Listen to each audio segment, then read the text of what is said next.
ಇನ್ನು ಈ ಕಾಲ್ ತುಳಿತದಲ್ಲಿ ಗಾಯಗೊಂಡು ಪ್ರಾಣಾಪಾಯದಿಂದ ಪಾರಾಗಿರ್ತಕ್ಕಂಥ ವ್ಯಕ್ತಿ ಪ್ರಶಾಂತ್. ಆತ ಮಾತನಾಡಿದ್ದಾರೆ, ಕಾಲ್ ತುಳಿತದಲ್ಲಿ ನನ್ನ ಎದುರೇ ಇಬ್ಬರು ಸತ್ತರು, ನನ್ನ ಎದುರುಗಡೆನೇ ಇಬ್ಬರು ಮೃತಪಟ್ಟರು. ಆಮೇಲೆ ಆ್ಯಕ್ಚುಲಿ ಇವ್ರ ತಾಯಿ ಇಬ್ಬರೂ ಏನೋ ಕೋರ್ಟ್ ಕೆಲಸ ಇತ್ತು ಅಂತ ಹೋಗಿದ್ರಂತೆ. ಆಮೇಲೆ ಬರಬೇಕಾದ್ರೆ ಇವನು ಅಲ್ಲೇ ಇಳ್ಕೊಂಡು ತಾಯಿನ ಮನೆ ಕಳಿಸ್ಬಿಟ್ಟಿದ್ದಾನೆ, ನಾನು ಇಲ್ಲಿ ನೋಡ್ಕೊಂಬರ್ತೀನಿ ಹೋಗು ಅಂತಂದ್ಬಿಟ್ಟು. ಕಾಲ್ ತುಳಿತದಲ್ಲಿ ಈ ಥರ ಆಗ್ಬಿಟ್ಟಿದೆ, ಯಾರೂ ಸಹಾಯ ಮಾಡ್ತಿಲ್ಲ. ಕೊನೆಗೆ ಯಾರೋ ಒಬ್ಬ ವ್ಯಕ್ತಿ ಎತ್ಕೊಂಡು ಈತನನ್ನು ಫುಟ್ಪಾತ್ ಮೇಲೆ ಕೂರಿಸಿದ್ರಂತೆ.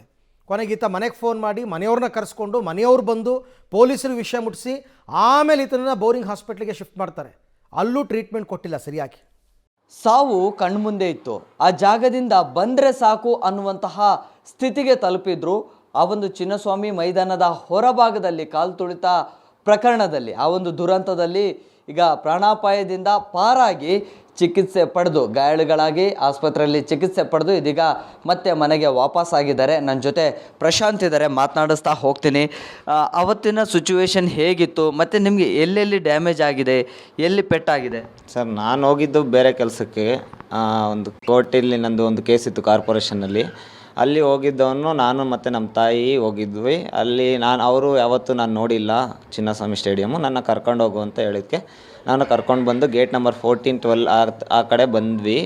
ಆ ಕಡೆ ಬಂದುಬಿಟ್ಟಾದಮೇಲೆ ಅವರು 3 o'clockವರೆಗೂ ನಮಗೇನು ಹೇಳಿಲ್ಲ. ಇವ್ರಿಗೆ ಇನ್ಫಾರ್ಮ್ ಮಾಡಿದ್ವಿ, ನಮ್ಮ ಅಮ್ಮವ್ರಿಗೆ ಜನ ಜಾಸ್ತಿ ಆಗ್ತದಾನೆ, ನೀವು ಹೊರಟೋಗಿ ಅಂತ ಹೇಳ್ಬಿಟ್ಟು ನಾನು ಅವ್ರಿಗೆ ಆಟೋ ಬುಕ್ ಮಾಡಿಬಿಟ್ಟು ಕಳಿಸ್ಬಿಟ್ಟೆ, ಜನ ಜಾಸ್ತಿ ಆಗಿದ್ದು ನೋಡಿಬಿಟ್ಟು. ಸೊ ಇಲ್ಲಿ ಬೌನ್ಸರ್ಸ್ ಎಲ್ಲ ಇಲ್ಲೇ ಟಿಕೆಟ್ ಕೊಡ್ತಾರೆ, ನೀವು ಆರಾಮಾಗಿ ಇಲ್ಲೇ ಇರಿ ಅಂತ ಎಲ್ಲ ಹೇಳ್ಬಿಟ್ಟು ನಾವು 11:30ಗೆ ಹೋಗಿದ್ವಲ್ಲ. ಸೊ ನಮಗೆ ಆರಾಮಾಗಿ ಎಂಟ್ರಿ ಸಿಗುತ್ತೆ ಅಂತ ನಾವು ಕಾಯ್ತಾಯಿದ್ವಿ, ತುಂಬ ಕಾಯ್ತಾಯಿದ್ವಿ.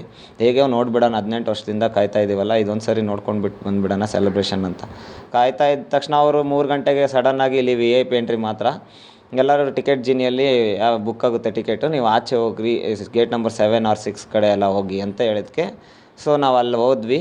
ಅಲ್ಲೂ ಅಷ್ಟು ಜನ ಇರಲಿಲ್ಲ ನಾವು ಹೋದಾಗ. ಬಟ್ ಇದಕ್ಕಿದ್ದಂಗೆ ಗೊತ್ತಿಲ್ಲ ಏನಾಯಿತು, ಜಾಸ್ತಿ ಜನ, ಒಂದು ಮ್ಯಾಕ್ಸಿಮಮ್ 1 ಲಕ್ಷದವರೆಗೂ ಜನ. ಅಂದರೆ ನೀವಿರುವಂಥ ಜಾಗದಲ್ಲಿ ಈಗ ತಳ್ಳಾಟ ನೌಕಾಟ ಆಯ್ತಾ, ಅಲ್ಲಿ ಕೆಳಗೆ ಬಿದ್ರಾ?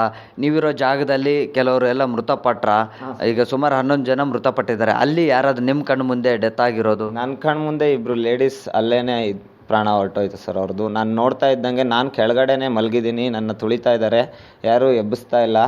ನಾನು ನಮ್ಮ ಮನೆಯವ್ರಿಗೆ ಕಾಲ್ ಮಾಡಿಬಿಟ್ಟು ಹೇಳಿಬಿಟ್ಟೆ, ನನ್ನ ಮರ್ತ್ಕೊಂಬಿಡಿ, ನಾನು ಬರೋಕ್ಕಾಗಲ್ಲ, ಇನ್ನು ನನ್ನ ಕ್ಷಮಿಸ್ಬಿಡಿ, ನಾನು ಇರೋದು ಒಬ್ಬನೇ ಮಗ, ನಾನು ನಿಮ್ಮನ್ನ ಸಾಕೋಕ್ಕಾಗಲಿಲ್ಲ ಅಂತ ಹೇಳ್ಬಿಟ್ಟು ನಾನು ಅವ್ರಿಗೆ ಫೋನ್ ಮಾಡಿಬಿಟ್ಟು ನಾನು ಭುಜದ ಮೇಲೆ ಇಲ್ಲಿ ಇಟ್ಕೊಂಡ್ಬಿಟ್ಟು ಸ್ಪೀಕರ್ ಹಾಕ್ಬಿಟ್ಟು ಹೇಳ್ಬಿಟ್ಟು ನಾನು ಅವ್ರಿಗೂ ಹೇಳ್ಬಿಟ್ಟು ಸುಮ್ಮನೆ ಆಗಿಬಿಟ್ಟೆ. ಅಷ್ಟು 10 minutes 15 minutes ನಾನು ಕೆಳಗಡೆನೇ ಇದ್ದೀನಿ. ಯಾರು ಗೇಟ್ ಕೈ ಮುಗಿದು ಕೇಳ್ಕೊತಾ ಇದ್ರೂ ಓಪನ್ ಮಾಡ್ತಾಯಿಲ್ಲ. ಒಂದೇ ಬ್ಯಾರಿಕೇಡ್ ಇದ್ದು, ಒಬ್ಬರು ಪೊಲೀಸ್ ಇಲ್ಲ, ಒಬ್ಬ ಸೆಕ್ಯೂರಿಟಿನೂ ಇಲ್ಲ, ನಮಗೇನೂ ಇಲ್ಲ. ಅಲ್ಲೇ ಒದ್ದಾಡ್ತಾ ಇದ್ದೀನಿ. ಬ್ಯಾರಿಕೇಡ್ ಬಿತ್ತು, ಅದ್ರ ಮೇಲೆ ನಾವು ಬಿದ್ದಿದ್ದೀವಿ, ಲೇಡೀಸ್ ಬಿದ್ದಿದ್ದಾರೆ, ಅವ್ರಿಗೆಲ್ಲ ಬಟ್ಟೆ ಹರಿದೋಗಿದೆ, ಅವ್ರ ಮೇಲೆ ತುಳಿತಾ ಇದ್ದಾರೆ ತುಂಬ ಜನ. ಅವ್ರದ್ದು ಪ್ರಾಣ ಹೋಗ್ಬಿಟ್ಟಿದೆ ಬಿಡಿ, ಅವ್ರದ್ದು ಆಗೋಯ್ತು. ಈ ಜನ ನಮ್ಮ ತಪ್ಪಿಲ್ಲ, ಅವರು ಪ್ರಾಣ ಉಳಿಸ್ಕೊಳಕ್ಕೆ ನಮ್ಮನ್ನೆಲ್ಲ ತುಳ್ಕೊಂಡು ಹೋಗ್ತಾ ಇದ್ದಾರೆ. ನನ್ನ ಕತ್ ಮೇಲೆ ಕಾಲಿಟ್ಟಿದ್ದಾರೆ, ಮೂಗ್ ಮೇಲೆ ಕಾಲಿಟ್ಟಿದ್ದಾರೆ, ನನಗೆ ತೆಗಿಯೋಕ್ಕೆ ಶಕ್ತಿ ಇಲ್ಲ, ಆಕ್ಸಿಜನ್ ಬೇರೆ ಸಿಗ್ತಾ ಇಲ್ಲ ನಮಗೆ. ಸೊ ನನ್ನ ಅದೃಷ್ಟಕ್ಕೆ ಯಾರೋ ಒಬ್ಬ ಕೈ ಹಿಡ್ಕೊಂಡು ನನ್ನ ಜನ ಇಲ್ದಿರೋ ಜಾಗಕ್ಕೆ ಸ್ವಲ್ಪ ಎಳೆದು ಹಾಕಿದ್ದು. ಆಗ ನಾನು ಅಂದ್ಕೊಂಡೆ ನನ್ನ ಪ್ರಾಣ ಓಕೆ ಅನ್ನಿಸ್ತು. ಆಗ ಒಂದು ಕ್ಷಣ ನನ್ನ ಪ್ರಾಣ ಬಂತು. ಅಲ್ಲೇ ಒದ್ದಾಡ್ತಾ ಇದ್ರಿ, ನೀವು ಎಲ್ಲಿ ಬಿದ್ದಿದ್ರಿ? ಮತ್ತು ಈಗ ಕೈಗೂ ಈಗ ಎತ್ತಲಿಕ್ಕೆ ಆಗ್ತಾ ಇಲ್ವಾ ಇದೆಲ್ಲವು? ಆಗಲ್ಲ ಸರ್. ನಾನು ಸ್ನಾನ ಮಾಡಿಸ್ಬೇಕು ಅಂದ್ರೆ ನಮ್ಮ ತಾಯಿಯವ್ರು ಇರಬೇಕು, ಊಟ ಮಾಡಿಸ್ಬೇಕು ಅಂದ್ರೆ ನನಗೆ ತಾಯಿಯವ್ರು ಇರಬೇಕು. ಏನು ನನ್ನಾಗಿ ನಾನು ಏನು ಕೆಲಸ ನಾನು ಮಾಡ್ಕೊಳಕ್ಕೆ, ನಾನು ಡ್ರೈವಿಂಗ್ ಹೋಗಬೇಕು. ಇನ್ನು ನಾನು 2 ವಾರ ಇದೆ, ಅವರು ನೀವು 2 ವಾರ ಅಂದರೆ ನಾವು ಬೇರೆಯವ್ರನ್ನ ನೋಡ್ಕೋತೀವಿ ಅಂತ ಹೇಳಿದ್ದಾರೆ ನಮ್ಮ ಓನರು. ಸೊ ನನಗೆ ಅದು ಕೆಲಸದ ಬೇರೆ ಜಾಸ್ತಿ ಕಷ್ಟ ಆಗಿಬಿಟ್ಟಿದೆ ಈಗ. ಇಲ್ಲಿವರೆಗೂ ನಮಗೆ ಅಲ್ಲಿ ಹಾಸ್ಪಿಟ್ಲಲ್ಲಿ ತುಂಬ, ನಾವು ಅವತ್ತೇ ಡಿಸ್ಚಾರ್ಜ್ ಆಗಿ ಬಂದುಬಿಟ್ವಿ ಸರ್. ನೈಟ್ 2 o'clockನೇ ಡಿಸ್ಚಾರ್ಜ್ ಆಗಿ ಬಂದ್ವಿ. ನಾನು 4:30ಗೆ ನನಗೆ ಆ ಥರ ಆಗಿರೋದು. 6:30ವರೆಗೂ ನಾನು ಒದ್ದಾಡ್ತಾ ಇದ್ದೀನಿ ಅಲ್ಲೇ, ಯಾರೂ ಬಂದು ಹೆಲ್ಪ್ ಮಾಡ್ತಾ ಇಲ್ಲ ನಮಗೆ.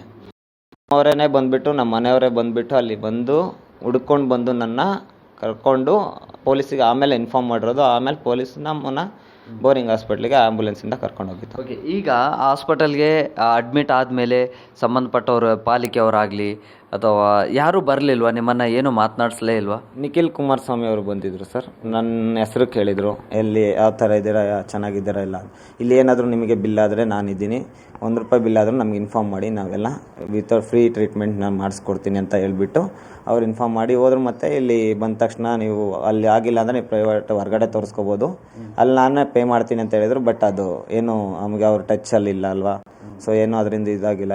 BBMP ಅವ್ರು ಬಂದಿದ್ದರು, ಒಂದು ಊಟ ಕೊಟ್ಟು ಬಿಟ್ಟು ಹೋದ್ರು ಅವರು ಅಲ್ಲಿಂದ. ಈಗ ನೀವು ಎಷ್ಟು ದಿನ ಅಲ್ಲಿ ಅಡ್ಮಿಟ್ ಆಗಿದ್ರಿ? ಕೇವಲ ನೈಟ್ ಮಾತ್ರನಾ ಅಥವಾ? ನೈಟ್ ಮಾತ್ರ ಸರ್. ಅಲ್ಲಿ ನಾನು ಅಡ್ಮಿಟ್ ಆಗಿದ್ದು 9 ಥರ ಹೋಗಿದ್ದು, ಅಲ್ಲಿ ಅಡ್ಮಿಟ್ ಆಗಿದ್ದು. 2ಗೆಲ್ಲ ನಾನು ಡಿಸ್ಚಾರ್ಜ್ ಆಗಿ ಈ ಕೈಗೆ ಏನಾಗಿದೆ ಅಂತೆ? ಅಂದರೆ ಮೂಳೆ ಮುರಿದಿದೆಯಾ ಅಥವಾ? ಮಸಲ್ ಟೈರ್ ಆಗಿದೆ ಸರ್. ಮಸಲ್ದು ಮೂಳೆಯಿಂದ ಬೇರ್ಪಟ್ಟಿದೆ. ಅದು ಮತ್ತೆ ಕೂಡ್ಕೋಬೇಕು ಅಂದ್ರೆ ತುಂಬ ದಿನ ಬೇಕು, 2 ವೀಕ್ಸ್ 3 ವೀಕ್ಸ್ ಆದ್ರೂ ಬೇಕು. 1 ಮಂತ್ ನೀವು ಬೆಡ್ ರೆಸ್ಟ್ ಮಾಡಲೇಬೇಕು ಅಂತ ಹೇಳಿದ್ದಾರೆ. ಇದನ್ನ ಎತ್ತಲಿಕ್ಕೆ ಆಗೋದಿಲ್ಲ? ಫಿಂಗರ್ಸ್ ವರ್ಕ್ ಆಗುತ್ತೆ ಸರ್. ಇದು ಎತ್ತಕ್ಕೆ ನನಗೆ ಆಗಲ್ಲ, ಮೇಲೆ ಎತ್ತಕ್ಕೆ.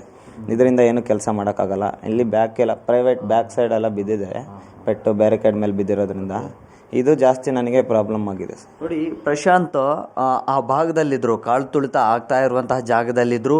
ಆ ಗೇಟ್ ಬ್ಯಾರಿಕೇಡ್ಗಳು ಮತ್ತು ಗೇಟ್ಗಳೆಲ್ಲವೂ ಕೂಡ ಅಲ್ಲೇ ಬೀಳುತ್ತೆ. ಬಿದ್ದ ತಕ್ಷಣ ಜನ ಅಲ್ಲಿಂದ ಹೋಗಲಿಕ್ಕೆ ನೋಡ್ತಾರೆ. ಆವಾಗ ಕಾಲು ತುಳಿತ ಆಗುತ್ತೆ. ಅದರಲ್ಲಿ ಇವರು ಕೂಡ ಆ ಜಾಗದಲ್ಲಿ ಬೀಳ್ತಾರೆ. ಈ ಕೈ ಮೇಲೆಲ್ಲ ಒದ್ದಾಡ್ತಾ ಇರ್ತಾರೆ, ಅಂದರೆ ಕೈ ಮೇಲೆಲ್ಲ ತುಳ್ಕೊಂಡು ಹೋಗ್ತಾ ಇರ್ತಾರೆ. ಕತ್ತಿನ ಮೇಲೆಲ್ಲ ಇದು ಮಾಡ್ತಾರೆ, ಕಾಲಿಟ್ಟು ಹೋಗ್ತಾ ಇರ್ತಾರೆ. ಜೊತೆಗೆ ಇಲ್ಲಿ ಕಿವಿಗೂ ಕೂಡ ಸ್ವಲ್ಪ ಗಾಯ ಆಗಿದೆ. ಜೊತೆಗೆ ಇಲ್ಲಿ ನೋಡಿ, ಕತ್ತಿನ ಹಿಂಭಾಗ ಏನಿದೆಯಲ್ಲ, ಈ ಭಾಗದಲ್ಲಿ ಕೂಡ ಒಂದಿಷ್ಟು ಗಾಯಗಳಾಗಿದ್ದಾವೆ. ಜೊತೆಗೆ ಬೆನ್ನಿನ ಭಾಗಕ್ಕೂ ಕೂಡ ಗಾಯಗಳಾಗಿದ್ದಾವೆ. ಸೊ ಹೀಗೆ ನೋಡಿ, ಈ ಭಾಗದಲ್ಲಿ ಕೂಡ ಈಗ ಗಾಯಗಳಾಗಿದ್ದಾವೆ. ಸೊ ಹೀಗೆ ಅಲ್ಲಿಂದ ಹೊರಗಡೆ ಬಂದರೆ ಸಾಕು ಅನ್ನುವಂತಹ ಸ್ಥಿತಿಗೆ ತಲುಪಿದ್ರು. ಸೊ ಅಲ್ಲಿಂದ ನೇರವಾಗಿ ಯಾರೋ ಒಬ್ಬರು ಸಹಾಯಕ್ಕೆ ಬರ್ತಾರೆ. ಸಹಾಯಕ್ಕೆ ಬಂದ ಬಳಿಕ ಮತ್ತೆ ಒಂದು ಜನ ಇಲ್ಲದೆ ಇರುವಂಥ ಜಾಗಕ್ಕೆ ಬಂದು ಅಲ್ಲಿ ತಂದು ಬಿಟ್ಟು ಹೋಗ್ತಾರೆ. ಆ ಸಂದರ್ಭದಲ್ಲಿ ಮತ್ತೆ ಉಸಿರಾಡಲಿಕ್ಕೆ ಶುರು ಆಗುತ್ತೆ. ಸೊ ಹೀಗೆ ಒಂದು ರೀತಿಯಲ್ಲಿ ಪವಾಡ ಸದೃಶ್ಯ ರೀತಿಯಲ್ಲಿ ಅಲ್ಲಿಂದ ಬಚಾವಾಗಿ ಬರ್ತಾರೆ. ಈಗ ಟ್ರೀಟ್ಮೆಂಟನ್ನು ತೆಗೆದುಕೊಂಡು ಈಗ ಮನೆಗೆ ವಾಪಸ್ಸಾಗಿದ್ದಾರೆ. ಅಲ್ಲಿ ಆಗಿರುವಂತಹ ಘಟನೆಯ ಕರಾಳತೆಯನ್ನು ಪಬ್ಲಿಕ್ ಟಿವಿ ಜೊತೆ ಬಿಚ್ಚಿಡ್ತಾ ಇದ್ರು. ವಿಡಿಯೋ ಜರ್ನಲಿಸ್ಟ್ ನವೀನ್ ಜೊತೆ Prakash D Rampur, public TV, Bengaluru.